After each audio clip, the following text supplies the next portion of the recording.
Asia के सबसे बड़े रईस बिजनेसमैन मुकेश अंबानी की एक और कंपनी की शेयर मार्केट में लिस्टिंग हो चुकी है। रिलायंस से हाल में हुई अलग कंपनी जियो फाइनेंशियल सर्विसेज लिमिटेड की जिस तरह की लिस्टिंग की उम्मीद की जा रही थी, वैसा बज़ ये शेयर पैदा नहीं कर पाया। जियो फाइनेंशियल के स्टॉक ने करीब 36 लाख से ज्यादा निवेशकों को निराश किया है। स्टॉक लगभग फ्लैट कीमत पर लिस्ट हुआ और कुछ मिनट बाद ही इसने 5% का लोअर सर्किट भी छू लिया। कंपनी का शेयर BSE पर 265 रुपए पर लिस्ट हुआ, जबकि NSE पर इसकी लिस्टिंग 262 रुपए पर हुई।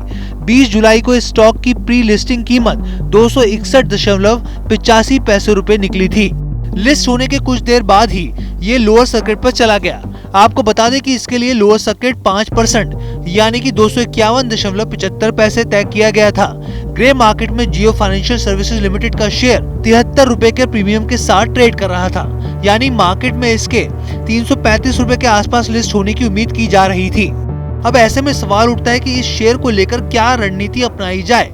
जियो फाइनेंशियल्स को अगर हम देखेंगे तो जो रिलायंस से डिमर्ज होके ये कंपनी आई है, इसमें कुछ चीजें लूम कर रही हैं, जैसे कि कई बड़े बड़े निवेशक जो कि संस्थागत निवेशक हैं, उनके पास रिलायंस इंडस्ट्री के शेयर हैं और उसके बदले उनको ये मिला है जियो फाइनेंशियल। और कुछ न्यूज में खबर आई थी कि वो लोग बेचेंगे, तकरीबन 14.5 करोड़ से शेयर की बिकवाली होगी। उसका एक कारण है कि रिलायंस जो जियो है, जियो में रिलायंस के 6.1% शेयर हैं, तो वो ऐसा अपने पोर्टफोलियो में नहीं चाहते कि कोई भी कंपनी में होल्डिंग कंपनी स्ट्रक्चर में रिलायंस हो, शायद इसलिए वहां पे कुछ बिकवाली होगी। और दूसरी चीज की जो लिस्ट जिस भाव पे हो रहा है और मार्केट जो प्राइस डिस्कवर किया है 262 रुपए का, वो भी कह लें कि थोड़ा सा हायर साइड में है, क्योंकि अगर इनके नंबर्स को देखेंगे तो तकरीबन 17,500-18 हजार करोड़ के करीब का रिजर्व है कंपनी के पास, और जो लिस्टिंग हुई है वो 1,66,000 करोड़ के करीब है। और फाइनेंशियल्स या NBFC की में हम देखते हैं कि अपने बुक वैल्यू के कितने टाइम्स होता है। तो और ये दूसरी बड़ी कंपनी होगी पूरे इंडिया में NBFC सेक्टर में आफ्टर बजाज फाइनेंस।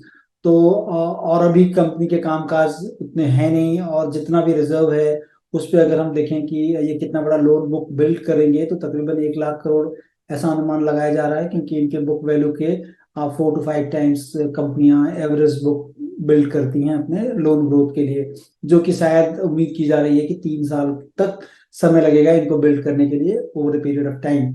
मतलब नंबर्स आने में इनको दिक्कत होगी, इसलिए जो है जितने भी संस्थागत निवेशक हैं शायद उनकी तरफ से ये सेलिंग की जा रही है।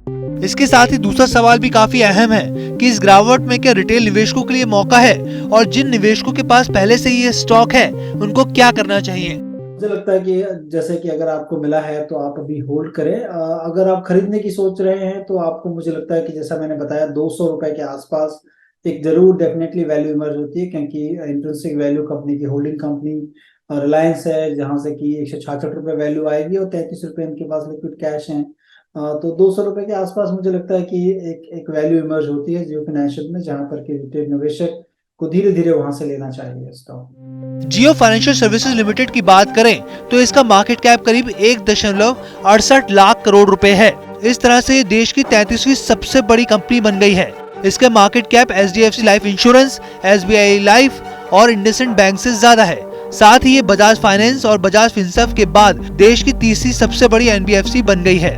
आपको बता दें कि पहले 10 दिन कंपनी का शेयर T ग्रुप में ट्रेड करेगा। इसका मतलब ये हुआ कि स्टॉक में इंट्राडे ट्रेडिंग संभव नहीं होगी। साथ ही इसमें दोनों तरफ 5% की सर्किट लिमिट होगी। मार्केट एक्सपर्ट्स का साफ तौर पे कहना है कि इस कदम से स्टॉक में बड़ी तेजी पर रोक लगेगी।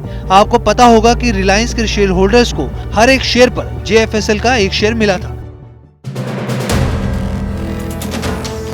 वीडियो पसंद आया तो हमें लाइक, कमेंट, शेयर और सब्सक्राइब जरूर करें।